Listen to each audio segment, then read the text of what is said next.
Hey everybody. In the beginning of 2018, my husband told me he was going to be reading some leadership books, and his boss had mentioned one to him, and just kind of following my husband's lead, I decided to read a couple as well.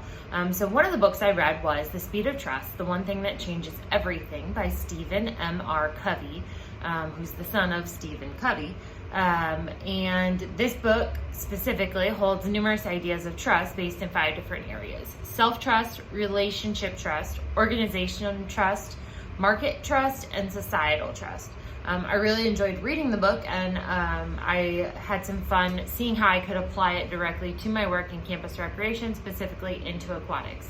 So our department in campus rec has between 15 and 20 full-time staff. While by title I'm one of the lowest on the totem pole of full-time staff, I'm the only person who works directly with the aquatic staff.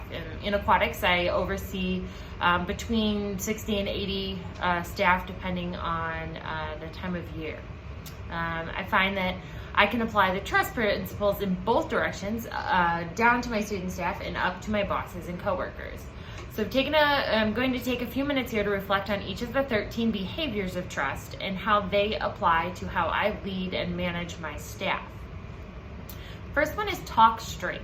I do my best to talk straight in all my work, but one specific story is when I informed one of my student employees they did not receive a promotion.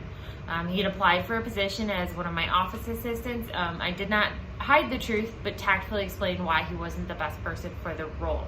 I also encouraged him to grow in the work that he does in his other position in our department, to kind of open this up as an opportunity in the future. The second behavior of trust is demonstrate respect. Every individual feels respect in a different way. I demonstrate respect to my staff by reading, listening to, and responding to every type of communication I receive from them. I try to understand their point of view and help them with any difficulties they may have. The third behavior of trust is create transparency. I struggle with this as the manager side of me tries to beat the leader side of me.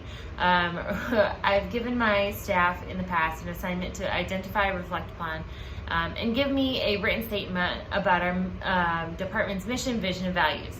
After sending out the email, I realized it wasn't transparent in why I was sending it out and asking for the information. Those on the receiving end may have had different reactions to the email. Some may have thought it was busy work, whereas giving them something just to do. Others might have thought that the department was looking to change the mission, vision, values, was looking for their input. Still others might have thought it was like a push from my supervisors to align the aquatics department with the mission, vision, values. In truth, I really wanted them to reflect on them and determine if the aquatics department aligned with the mission, vision, values, and if we weren't, I wanted to explore how we could become more aligned. The fourth behavior of trust is right wrongs. It's easy for me to right a wrong with our swim lesson program. If I mess something up, I simply give a refund or a free class. I make up what I messed up. With my staff, it can be a lot more difficult. I don't have as much flexibility to give or make up those wrongs. The best thing I can do is make every accommodation possible to improve the circumstance that was created by wrong. If I wrongly scheduled someone for a shift they cannot work, I try to give them a free pass. They won't get written up for not showing up. So just kind of covering those bases. The fifth behavior of trust is show loyalty. In campus recreation, we're able to bend the ideal the customer is always right. It makes it easier to show loyalty to staff over the customer. One struggle I have in overseeing more than 50 student staff is making sure the loyalty I show isn't seen as favoritism. Some staff I don't see more than once a month, and while others I see almost every day. My intentions are to be loyal to all my staff, and I struggle to reach those that I don't interact with as often. Sixth behavior of trust is deliver results. Personally, I find this one to be the easiest for me. I'm a results-oriented person. If I have a task, I want to complete it and check it off my to-do list. The biggest challenge I have is making sure the tasks make it off my list. If one of my staff asks me about something, I often ask them to email me about it so that I make sure it gets on my list. And once it's on my list, then I can make sure it's completed and check it off. Seventh behavior is get better. My life has been focused on setting goals and accomplishing them. I often use other behaviors of trust to help me relate this specific behavior to my staff. By being more transparent, delivering results, and growing in my relationships with my staff, I work every day to get better than I was yesterday. The eighth behavior is confront reality. For me, the idea of behavior and confronting reality goes hand in hand with employee discipline. The reality is that sometimes employee discipline is necessary. I'm quick to look for the other way and let things slide. But when people do not show up for scheduled shifts and other things that are similar, employee discipline is necessary. The ninth behavior is clarify expectations. This is something that I've learned throughout my time in my current position. The more vague the expectation, the less you get what you want. Assignments need to be given with a specific deadline. Specific directions need to be given on how to complete the assignment. Reminder emails may need to be sent. While you may feel like you're holding the hand of the student employee, it helps clarify the expectation and you're more likely to get the outcome you are looking for. The tricky part in working with students is making sure you're giving expectations and not micromanaging or taking away their creativity. The 10th behavior of trust is practice accountability. It can be easy to hold other people accountable for their actions, but not as easy to let others hold you accountable for your actions. One way I'm working to bring this to my job is by asking my office assistants, who I work with very closely, to keep me accountable for certain things.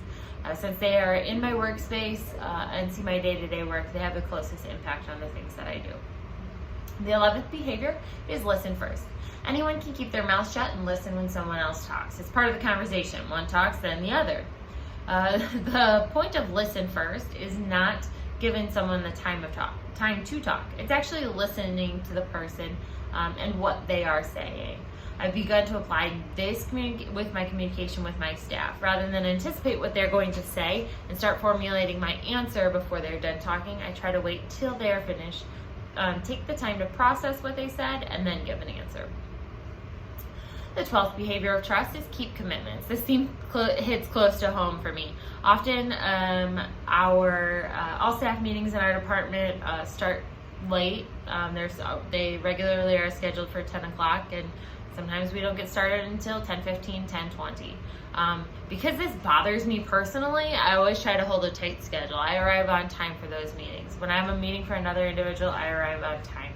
I try to prepare for every meeting ahead of time and make my portion of the meeting as efficient as possible. And this works directly with my student staff as well. When I'm meeting with them one-on-one, I set one-on-one meetings that are every 20 minutes with them sometimes, and I do my best to keep those short, sweet, concise within that 20 minutes so that I'm prepared and ready to go for the next meeting. The 13th and last behavior of trust in the book that I am reviewing is extend trust.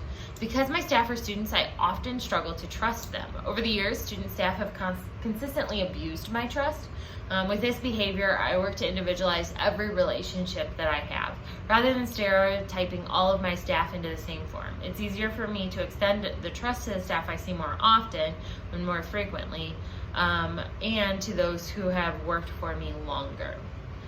So it's one of those things where I kind of have to pick apart the relationship that I have to know how much trust I can extend and work to extend more trust to my staff the longer I know them.